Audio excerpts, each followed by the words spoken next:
The numbers told the story. They always do. It's one of those idiots who believe in analytics. This is a numbers game with Gil Alexander on VSiN. All right, welcome into a numbers game. He's Kelley Bydlon. I'm Joe Ceraulo, getting ready to take you through this Thursday morning as we gear up for the weekend ahead. Kelley, a lot of NBA action last night. Can't say the same for the weekend ahead, but We'll have, the slam dunk contest, the all-star game. Are you an all-star game better? This tells me a lot about someone's personality. It's a great question. All-star game better? No, not for the past few years.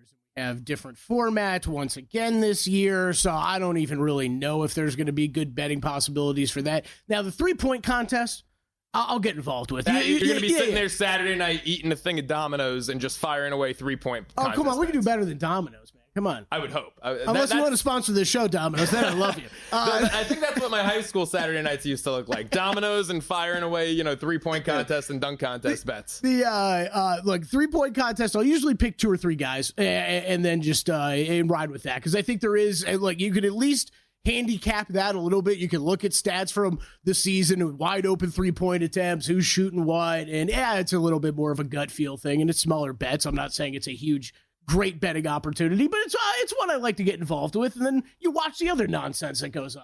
I mean, it also is about your only option Saturday night. If you're not a college hoops guy, I obviously am. Kelley, not so much. Yep. If you're not a college hoops guy, that might be your only option Saturday night to get some action out there. Might as well have been a three-point shootout at Madison Square Garden last night. Knicks, Hawks, overtime, and they don't call it undertime, guys. 149-148, the final there at MSG. I thought the Knicks early were going to run away with that one, Kelley. Yeah. Then Atlanta just lingered. Yeah, it was looking like that. And, man, it was so much, way too many games. Way too many games. We don't never need every team in action. Like, there was...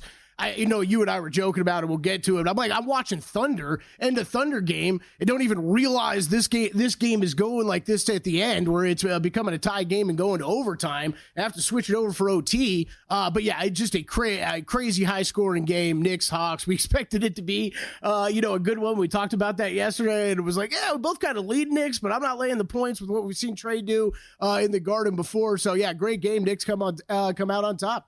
Yeah, I was thinking Knicks would win. I was leaning Atlanta plus the 8 because of the spot for the Knicks traveling back from Indy and coming home, second leg of a back-to-back. One interesting trend that in the second half I think we need to start paying attention to, Knicks starters on the back end of a back-to-back, their numbers are through the roof, going over points numbers, Brunson averaging over 30, Cat averaging about 35, all in the second leg of a back-to-back. That's interesting. I actually thought you were going to go maybe bring up that they were giving up more points just because those guys play so many minutes already. In this game they did, but no, they're scoring a ton in the second leg of a back-to-back, and it showed again. Brunson had 36 in the win. Karl Anthony Towns had 44, 10 boards, double-double. Josh Hart, 18, 10 boards, double-double. It was just, an offensive outburst for the Knicks coming off a game in Indy where I believe one of our guests yesterday made the great point, kind of an emotional game at the Pacers. Obviously, it's a regular season spot in early February, but still, given the history between the two teams, their rivalry in the playoffs, kind of an emotional spot. You could have seen this being a letdown, and it almost was in the second half, but collected themselves, got the win in OT. Yep. Yeah, I mean, honestly, two big games for the Knicks back-to-back with just the Eastern Conference and how it's shaping up. And yes, with what has happened with these teams in the Knicks before in the past. Now, Oklahoma City, you mentioned your best bet laying 13.5. That was pretty sweat-free, huh? Got there easily? Okay, I got 12.5, Joe, so it was really easy, me. Okay? No, but no, it was one of those games, one of those classic bets of, okay, we say this all the time, but I'm sorry, I'm going to say it again. We all love to complain about the bad beats and close losses we have. Remember when you get lucky and get one home that you should not, had no business getting home. Thunder was that for me last night. The Miami Heat scored 8 points in the fourth quarter, and if you had team total under on Miami, you got there. If you had Oklahoma City laying the points, you got there. Ridiculous fourth quarter. I couldn't believe it. I was watching it. I was like, is this really going to have a chance? And they actually got home. So that was a good one for the evening. And I'll take that kind of luck every time, Joe. It's one of those. It's still lucky. You got to remember it. But it was kind of part of the handicap, as we knew the Heat were dealing with some illness flying around. They had multiple guys out because of it. I think no shocker when you get to the second half. They looked dead tired. and especially in that fourth quarter, we're not able to do anything against this OKC team. And you did, to your credit, we were talking about two teams in this respect, Boston and Oklahoma City, and you pointed out these two teams, because I had mentioned the Celtics game potentially playing the first half. They were laying 5 against San Antonio. That got there with ease. Full game got there as well.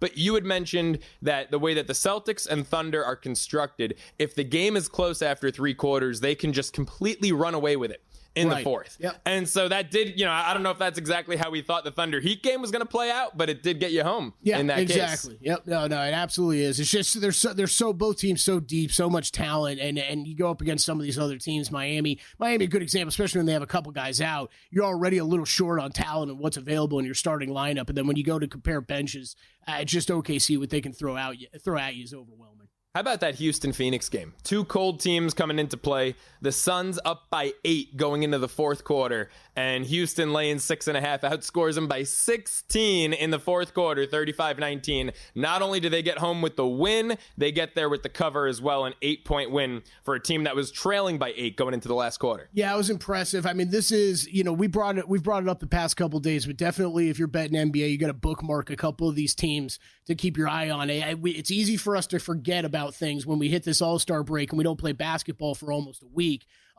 When we come back, it's bookmark things like where are the Phoenix Suns at, where are the Dallas Mavericks at, where are some of these teams at that we had a lot of questions about, and honestly I've been fading the Suns and the Mavericks, and that go over to the Dallas Golden State game. Okay, Mavericks end up playing well and getting a W, and I honestly, Joe, I think that changed my mind a little bit about Mavs going forward with what they were able to do last night, of just outside of really one game, they've at least fought in almost every one of these games so far, without AD, without Luka, and it's been impressive. So I know I was talking about kind of looking at them as being a fade candidate for me going forward, but let's see what an All-Star break does. You get some time for these guys to recollect their thoughts. I think it's going back to Phoenix with Kevin Durant, all the trade rumors and everything going around. I'm sure that guy has not been a happy camper the past week or so. But okay, now you get a week to chill out, relax, recollect yourself, especially with the Phoenix Suns. We know how much talent they have. Can you actually put it together on the basketball court's a big question. So I think it's a couple of, bookmark these type of notes for when we get back to in action next week. It's funny that you beat me to the Kevin Durant stuff, because my next question I was going to ask you is, how frustrated do you think that guy is right now?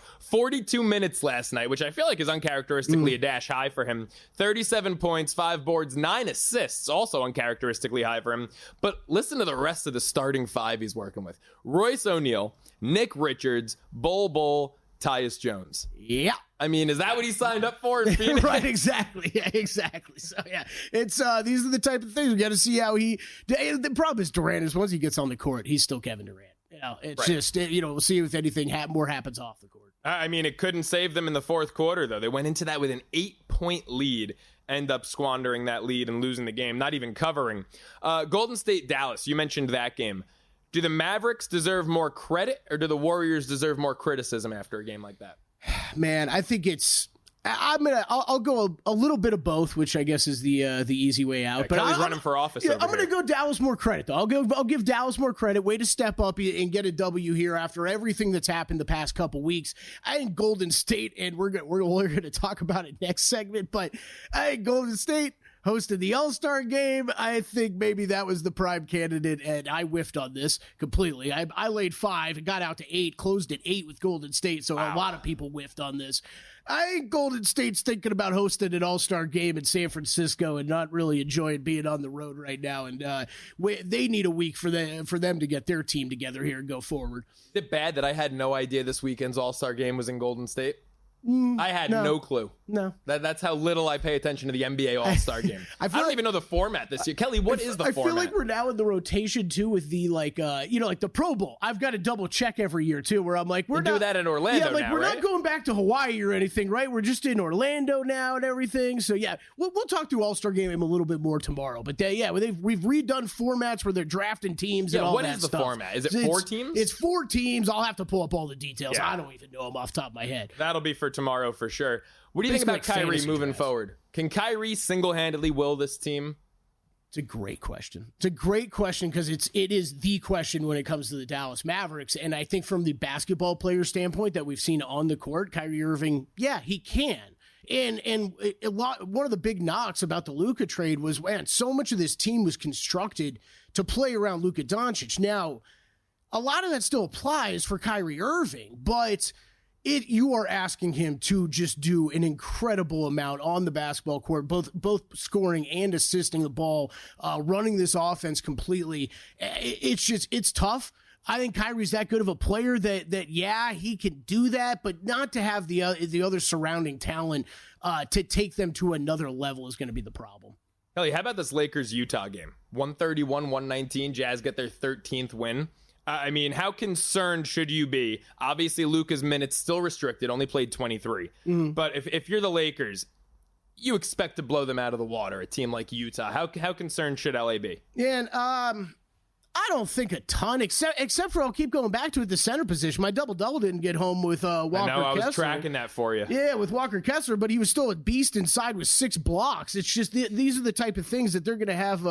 They're going to have some problems with some of the bigs that they go up against. As far as the Lakers' offense and Luka Doncic and all that, I'm not worried about that at all. Let's give it time. That will come together. It's just, do they have the right team makeup for this to go forward? I mean, this was not the plan. The plan was to add Mark Williams before the trade deadline and go forward with a real center in your lineup. They don't really have that right now. No, they're definitely lacking size down low. Folks, we've got a great rest of the show coming up. How about these guests we've got to round out hour number 1? More NBA talk with VSiN's own Zach Cohen coming up in about 20 minutes. Then Phil Bobbitt, Motorsports Handicapper, going to break down everything you need to know about the Daytona 500. On the other side, we'll look at last night's college hoops card, and I'll already start dishing out some best bets in college basketball for the night to come. It's a numbers game. He's Kelley Bydlon. I'm Joe Ceraulo. Don't go anywhere.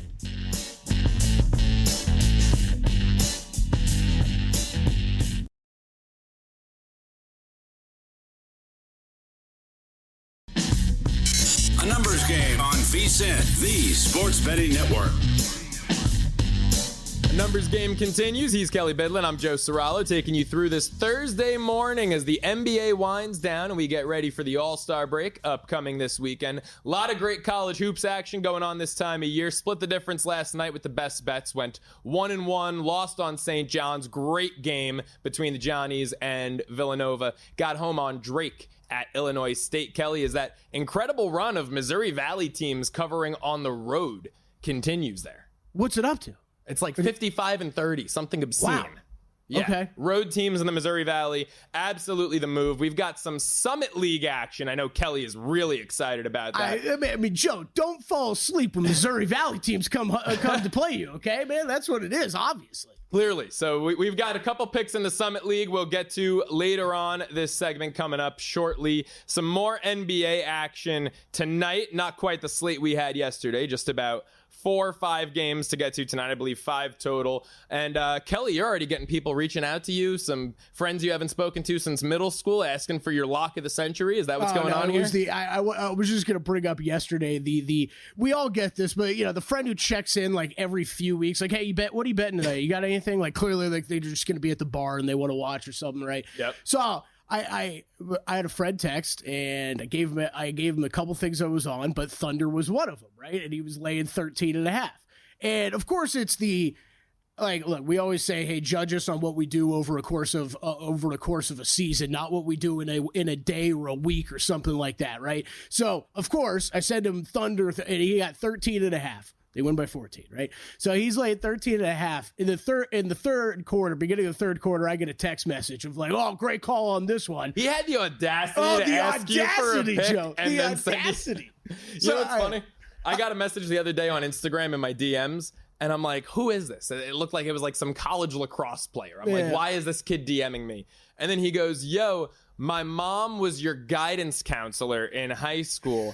Got any locks tonight? And I'm looking at the name, and frankly, I didn't recognize the name.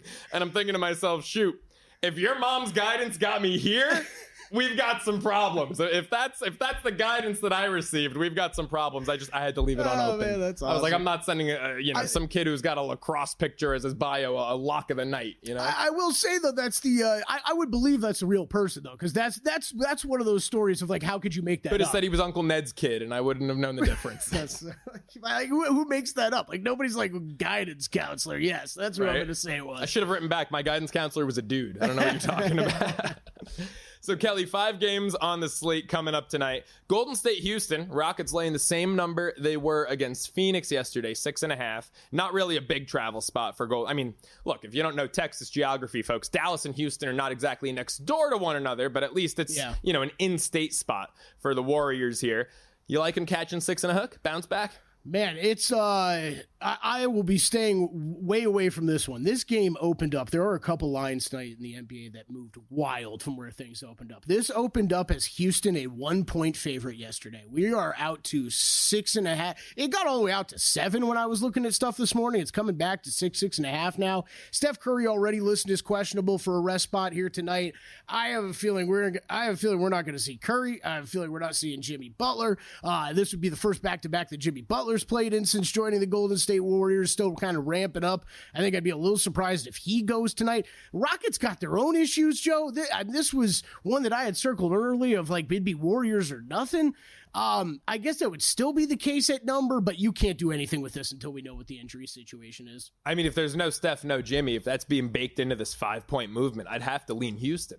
No? Yeah, but Houston's got their own injuries going on, too. So this is, final night before the All-Star break, folks. Just fair warning, if you are betting, I would go lighter. Good night to keep your hands in your pockets, potentially. Yeah, make sure you know exactly what's going on with some of these teams before you bet them. We just talked about Golden State and Dallas. How about Miami and Dallas? Yeah, this is one...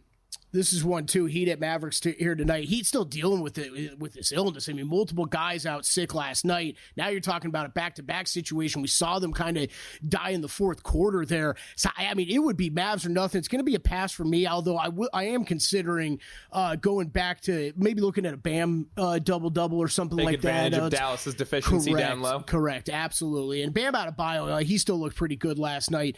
It's just, you never know how this stuff spreads around the locker room. We talked to Mike Pritchard before the Super Bowl, and they kind of asked him about, we were talking about Jalen Carter being sick, and kind of asked him, hey, do we, as bettors, do we make too big of a deal about this, or not big enough of a deal when there's an illness going around a locker room? And he's like, probably not big enough of a deal. It is. Teams exercise a ton of caution with trying to separate players, keep themselves away from each other. But, NBA locker room, it's smaller. These guys are around each other more at shoot around and stuff like that. So it always concerns me. So it would be Mavericks or nothing for me tonight. It would probably be nothing, but I will be looking at some Bam props. Yeah, obviously now all these teams in action tonight since the whole league played yesterday are working the second leg of a back-to-back. Oklahoma City, one of the better teams in the league, 6-4 against the number with no rest. Would you go back to the Thunder? Yeah, so this is another crazy line movement game tonight. This opened Oklahoma City 4.5. We're out to 7.5, 8 on this game now. This one, I am in on the total. Opened up at 219.5. I bet the over in this game. Don't get me wrong. These are two very good defensive teams in Oklahoma City and Minnesota. Oklahoma City is the number 1 rated defense in the league. But as long as we're getting Anthony Edwards and SGA playing tonight, I was shocked to see this number as low as it was. It's gone up to about 222.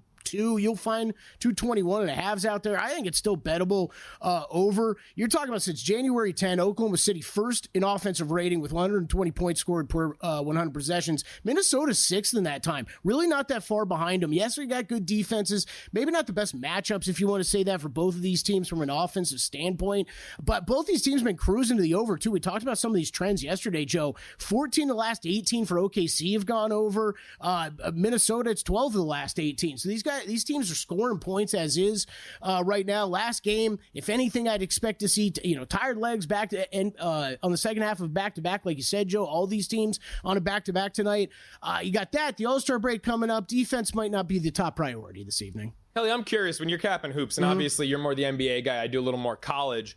How much do you factor in revenge? Does it differ to you between college and the NBA, or do you think that there is something to be said for a revenge spot say you play a team 2 weeks ago, they beat you by 15. Yeah. You're going to look to back maybe the team that's coming off the loss? I think it's always a factor. I think it's a bigger factor in college basketball than it is in the NBA. But, like we brought up that Chicago-Detroit trend the other day, right? And it's those ones stick out to me. When you've lost 17 of 20 against a team, I mean, that's going back years. Some of those play, like you're Cade Cunningham in your third year, that you've thought about that for a few years now. This division team that you keep losing to gives you a little extra motivation, I would think. Now, obviously, they split in Chicago with these past two nights. But yeah, when I see stuff like that, it definitely jumps out to me. And yeah, well, I think when you get big teams like this, OKC, Minnesota, we know they're two of the bigger teams in the Western, better teams in the Western Conference.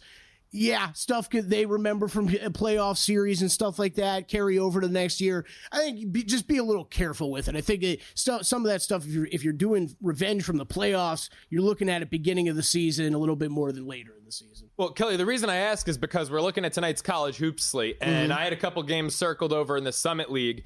The South Dakota Coyotes. I know you're a big South Dakota Coyotes fan. They're coming off a loss 2 weeks ago to University of Missouri, Kansas City. They lost by 15 at Kansas City in that game. Now they return home. They're laying 1.5 points on their home court. And to me, this is a great spot to take South Dakota. One of the fastest teams in the country in terms of pace of play. They get up over 62 shots per game. It's top 25 in the nation.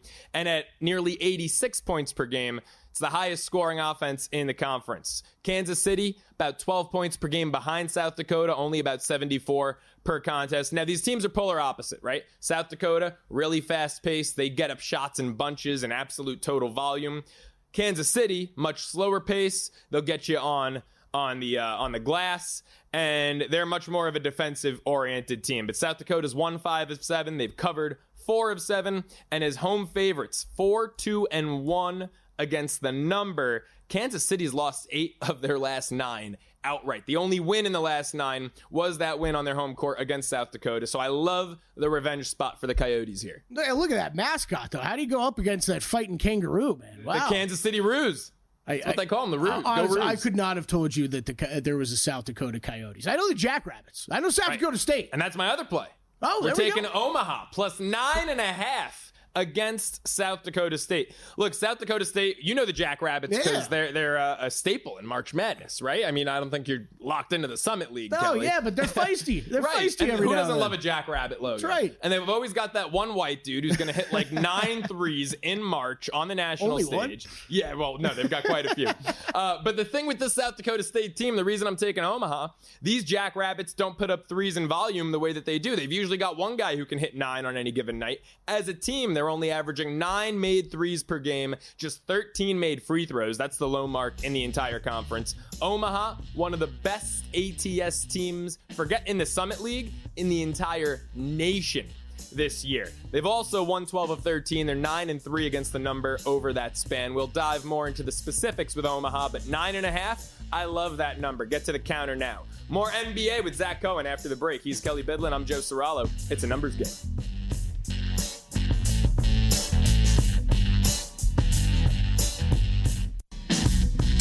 A numbers game on VSiN, the Sports Betting Network. Numbers game continues here on VSiN with me, Joe Ceraulo, alongside Kelley Bydlon as usual. And I'm excited to take you folks to the progressive guest line here. Welcome in VSiN Senior Editor. Catch him on Twitter at BettingOnX, our friend Zach Cohen, ahead of tonight's NBA slate. Zach, how you doing? 5 games to get to. I'm excited to get your take on this Miami-Dallas contest. Yeah, I'm looking forward to it. I'm also looking forward to the break. Some time away from it could be good, but I like the Heat tonight. It's really hard to play this slate. As we were talking about off the air, there are not any injury reports up right now. We don't know who's going to be playing. Pretty much every team played last night, so we're going to see a lot of injury reports that are filled with players that aren't going to be playing. Teams want to take advantage of these extra weeks of rest. So I do like Miami, though. I just think the Dallas center position is a mess right now. I know that they won last night. I actually gave them out to beat the Warriors on prime time. But man, they have a guy named Kelley sitting on their bench right now. I'm not even sure if he's employed by the team. He's just kind of sitting there on the bench, and they just don't have a center right now. It's kind of Omax Prosper, a 6'7" wing playing some center. Kessler Edwards doing the same. This Heat team, with Bam Adebayo and Kelley Ware are just going to be a little bit too overwhelming for them around the basket. And I know that they won last night against the Warriors, but that took Clay and Kyrie combining to shoot 12 for 24 from three. So, Zach, Kelley and I were actually talking about this earlier in the show. How concerned are you when it comes to that illness that's reportedly going through Miami's locker room? You mentioned it. Obviously, it's so early in the day. There aren't any accurate injury reports out there yet. Would that make you, if some notable names are on that illness injury report, would that make you lean more towards maybe Bam props going up against a depleted group of guys down low for Dallas, or would you stay with the Heat? Yeah, so that really only impacted how big I'm going to be playing this game. Like, I think I would have put a 2-unit play on Miami if not for the illnesses. But they did have most of their important players last night. I think we're going to see them again tonight. Those things can carry pretty fast throughout a locker room, so I'm a little bit nervous about that. But I just really like the size advantage that the Heat have. And it's one thing, if it's, just two big guys like you have in Cleveland, and, maybe they're a little bit slower in the foot. But Bam can guard all those wings on Dallas, especially considering a lot of them can't really shoot. So I just think it's a really interesting matchup, and I do think that Spo is going to figure out a way for them to get the job done. But I do think that Bam player props is something to consider. I was looking into that myself. Yeah, I think that's how I'm going to be attacking this game tonight, Zach. I'm just going to leave this pretty open-ended. Any betting advice for people on the final day before the All-Star break? We've seen, this Oklahoma City line move up about 4 points from where it opened. We've seen this Rockets line move up about 5.5 points from where it opened last night. Just overall advice for people on the final day before the All-Star break. I think my advice would be to take it easy. Like these players themselves are looking forward to this break to get their bodies right. A lot of teams are holding players out. I think you saw, Damian Lillard sit out for the Bucks because they wanted to give him, the full week or so to just kind of get his body right. So these players are not treating these games the way that you're going to want to be treating them. So I just don't want you to be like losing too much tonight and being mad at the teams when, you should know them that they themselves probably do not care as much. Zach, how about a little parlay action? You've got a 2-team money liner you're looking at for this evening?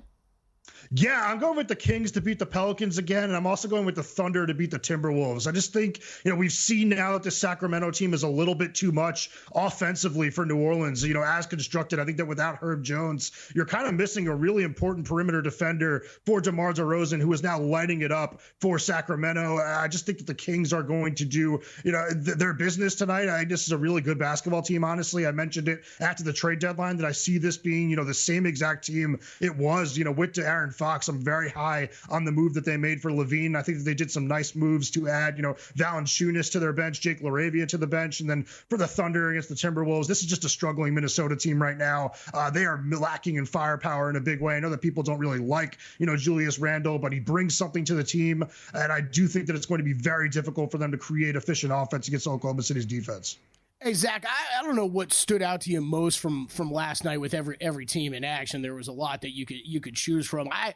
Jamal Murray scoring a career-high 55 points in a Denver win.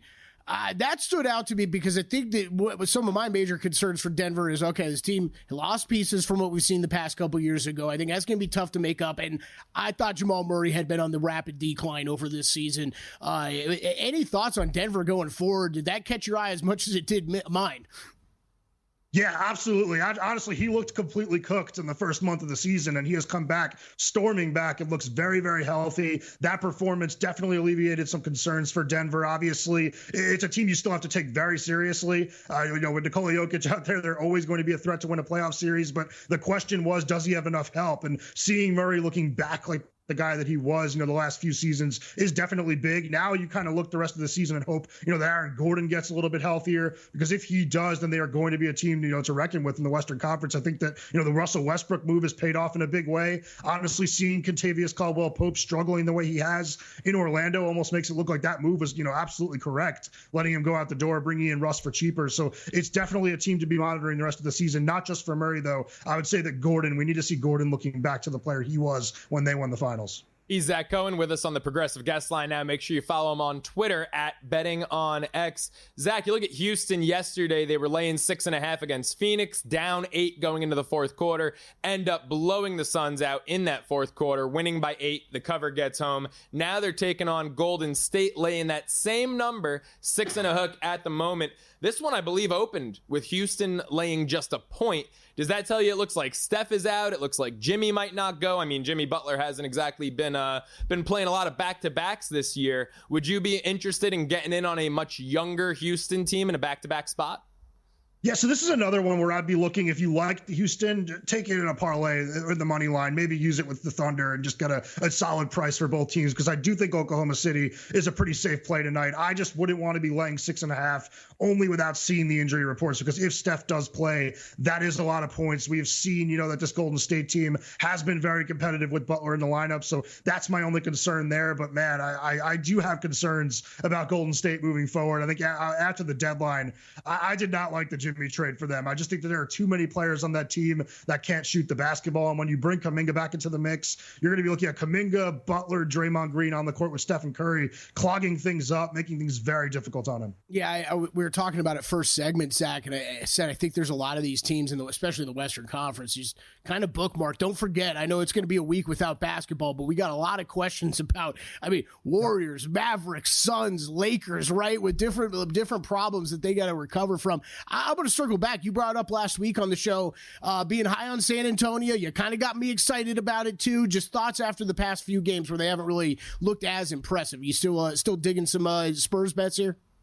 Yeah, I will say I do listen to the shows. I think that's been misconstrued a bit as a pick for them to win the Western Conference. That was a value grab for me, just because I do think that if the Spurs were to find a way in, they'd be as tough and out as anybody, because I do think that on paper, that team is at worst, the third team in the Western Conference right now. So I think that San Antonio is looking really good for the future. I put it in 100-1 because I think that, there's a slight chance that they get into the play-in, make some noise in that play-in, and do end up with a playoff spot. But they do have a lot of work to do in order to get to that point. That's why it's out there at 100-1. But I do think that the Spurs' early returns have looked, I guess, bad on defense. I just do think a lot of that has to do with the coaching. I think that they're playing the wrong lineups. They need to put Stephon Castle in a little bit more over Chris Paul.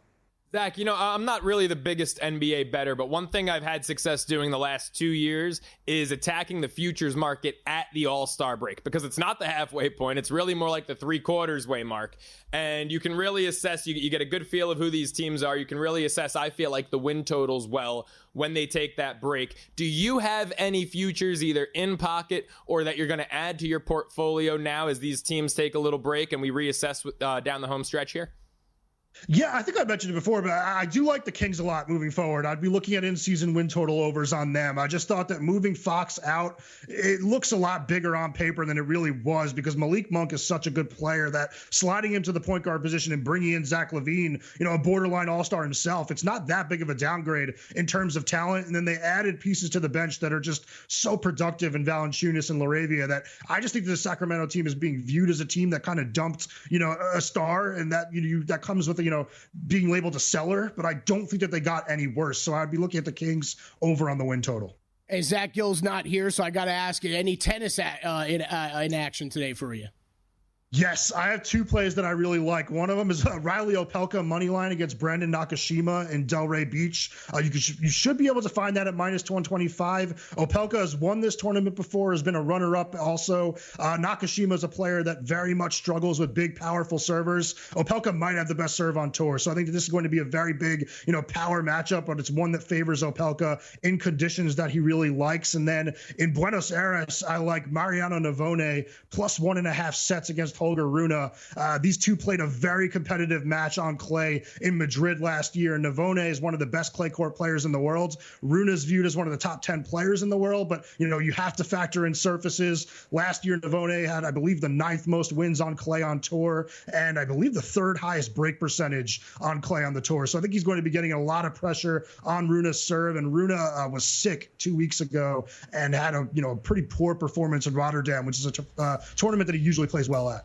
VSiN's own Zach Cohen. Follow him on Twitter at BettingOnX. Zach, really appreciate the time. Thanks so much, man. Thanks, guys. Folks, don't forget, VSiN.com. Your first 30 days, you could sign up now. Get them for just $9.99. Zach's going to have some player props for tonight's NBA card up there shortly. Greg Peterson's got his college hoops best bets. Adam Burke going to add some as well momentarily. VSiN.com/subscribe, $9.99. Your first 30 days.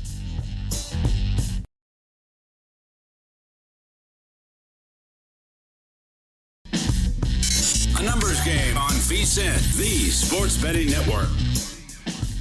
Folks, sports betting never slows down, and neither should you. With the Daytona 500 coming up this weekend, the NBA and NHL seasons in full swing, the PGA Tour underway, and March Madness, as well as the MLB season right around the corner, there is no shortage of action to wager on just because football's over. Start betting smarter now with a VSiN Pro subscription. For as little as $9.99, you'll get a daily email with all the plays from our hosts and their guests, expert analysis, deep dive stats, and exclusive insights to help you make the smartest picks. Don't place your bets unprepared. Get full access today for just $9.99 at VSiN.com/subscribe.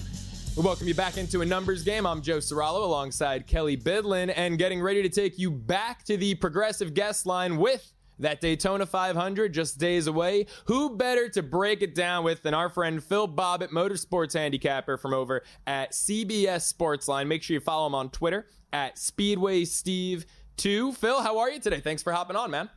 Good morning, fellas. I am thrilled to be here. It's the start of NASCAR season. I'm excited. Let's get some winners in the account. Yeah, we're getting the season started. And, speaking of winners, not just this weekend, how about for the full season? You've got a couple futures to start us off with.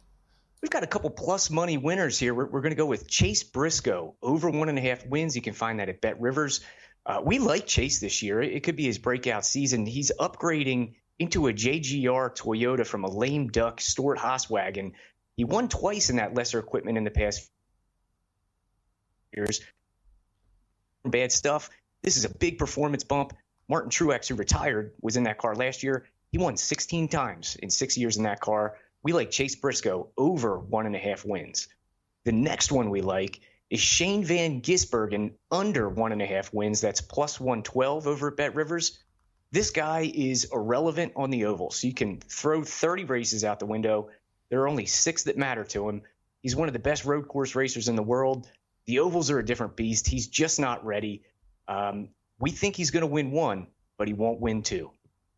Phil, it's awesome having you back. Just a reminder for everybody listening out there, if it's first time catching Phil, he reached out to us. We brought him on before the first F1 Vegas, and I don't even know how many bets he gave out, Phil. I think the story I tell is you gave out like 12 and you hit 11 of them or something like that. It was insane. So, Phil Bobbitt's always our go-to racing guy here on a numbers game.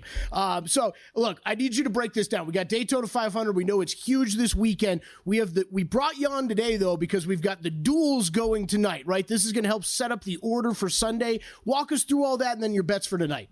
Sure. Qualifying was last night, and that set the front row. Then these duels, there's 2 60-lap races. They're like little sprints, and they'll set the qualifying order for 3 through 40. So there's 2 of those races tonight. The first one, we like a little sprinkle on Austin Dillon at 22-1. The guy's an absolute knucklehead. So just so you know what you're getting into here, the price is probably right. But he did win the 2018 Daytona 500. He also won at Daytona in the spring of 2022. He's got RCR power under the hood. They always bring good equipment to these super speedway tracks. 22-1 has some value, so sprinkle that. We like the Duel 2 a little bit better, though. There's a lot of strong Fords in the field. They should control the race. We will see a green flag pit stop. So the Chevys will be at a bit of a disadvantage. They only have Alex Bowman, Kyle Larson, Shane Van Gisbergen, and Daniel Suarez in the field. So the Fords have a lot more numbers to work with, which is huge. So we like Austin Cindric at 10-1 at Caesars, Chris Buescher 11-1 at DraftKings, Noah Gragson 25-1 at DraftKings. You can Dutch those together in an equal manner and get plus 370 for the trio of those guys. Those are all strong Fords, and we'd like them to get it done tonight in duel number 2. So, Phil, you're talking to me about the strong Fords in this field. I just learned yesterday for the first time that in golf, you can bet on the top golfer of a certain country, a certain nationality. That was news to me. Now I'm learning you can bet on a top car based on manufacturer. So you're talking about all these Fords. Do you have a play for the top Ford this weekend? I do. The top Ford, we're going a little bit further down the board here, 16-1. We're taking Noah Gragson. We like Noah a lot, and we talked about him on a numbers game before. He's the kind of guy that if he wins, he's going to climb the fence and just slam a beer. So he's our kind of guy.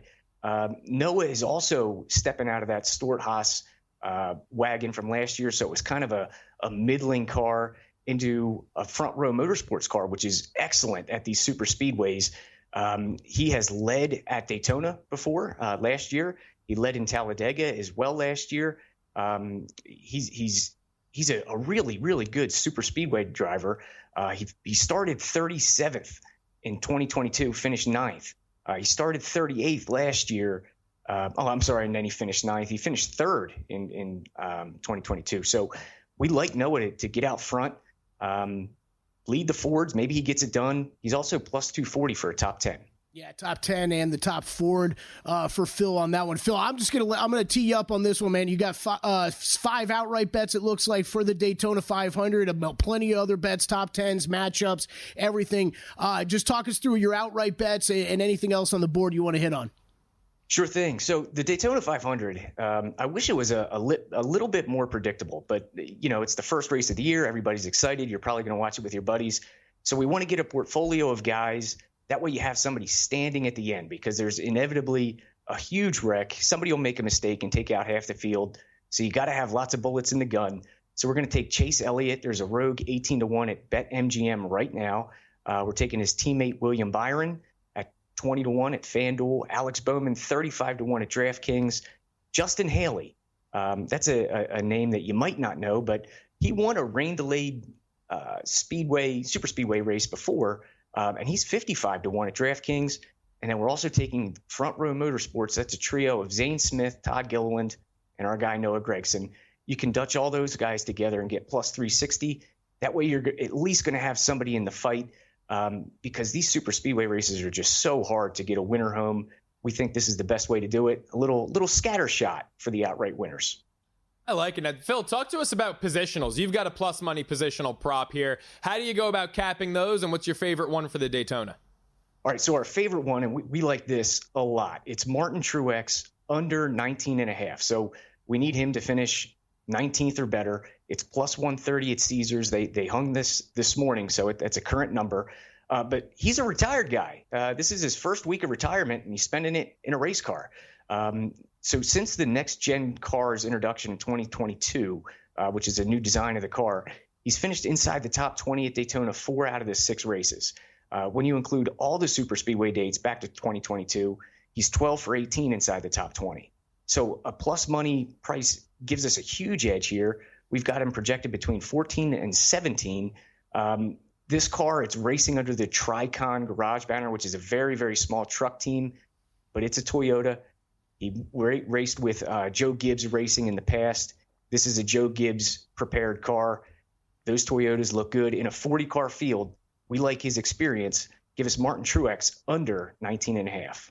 Hey, Phil, I'm going to talk to you through how I'm going to bet Daytona, and you can tell me whether I'm an idiot or not, because I do this every year now for like the past 3 years. I just wait for like 100 laps to go by, a couple crashes occur, and then I just get involved live. I look for one of the bigger names. He's drifted back in the pack. I can get a longer number on him, and maybe I'll add 1 or 2 of those and hope they survive to the end. But so many crashes that come into play here. Is this a better live betting event than most NASCAR races? Yeah, it sure is. In fact, like even the first 100 laps don't matter. These guys are going to be saving fuel for the majority of it. So it's going to look cool on TV, but they're not going full out until very late in the race here. So that brings us to another prop. I like the lap 190 leader to win the race. Yes, plus 400 at Caesars. This will make sure you have a dog in the fight, Kelley. And the way this new car is designed, passing is incredibly difficult. It's hard to get momentum going to complete a pass when they get strung out single file. They can't build the momentum. So this race is normally won from the front row late. Give us the lap 190 leader plus 400, yes. Okay. Phil, before we let you go, final 45 seconds or a minute here. Kelley just mentioned, that this race has a lot of crashes usually and that there's some big cluster. Is that a market that you can get in on? Is there an over-under set on crashes in this? I mean, I'm not a NASCAR guy. I'm waiting for someone to turn right. He just wants to bet the over yes on the crashes. Yeah. Is there a market for that? Because I went to one race in my life, and the Clash at the Coliseum, there must have been over 10 crashes, no exaggeration, in that race. There is. That's not a market that we cap in NASCAR. It's one that we cap in F1. So you'll have to have us back for the crash market. If there was, it would be minus 8,000. Yes, for this race. It's going to happen. I got two more quick ones I want to get out before we go. In a matchup over at Caesars, we're going to take Ford over Chevrolet because this is a numbers game, Kelley. We've got 5 Fords projected in our top 7. So that's just. There's just so many of them. We think they're going to beat Chevrolet. So Ford over Chevy minus 105 at Caesars. We also like William Byron over Brad Keselowski. In these matchup bets, we like cruisers, not bruisers. And Brad Keselowski normally has his snowplow on the front bumper in these super speedway races. We like William Byron to get it done minus 110 at ESPN. Great stuff from our guy Phil Bobbitt. Check his workout over at CBS SportsLine at Speedway Steve 2 on Twitter. Phil, thanks for the time. When we come back, we'll look at some NFL next team odds. It's a numbers game with Kelley, Bydlon, and Joe Ceraulo.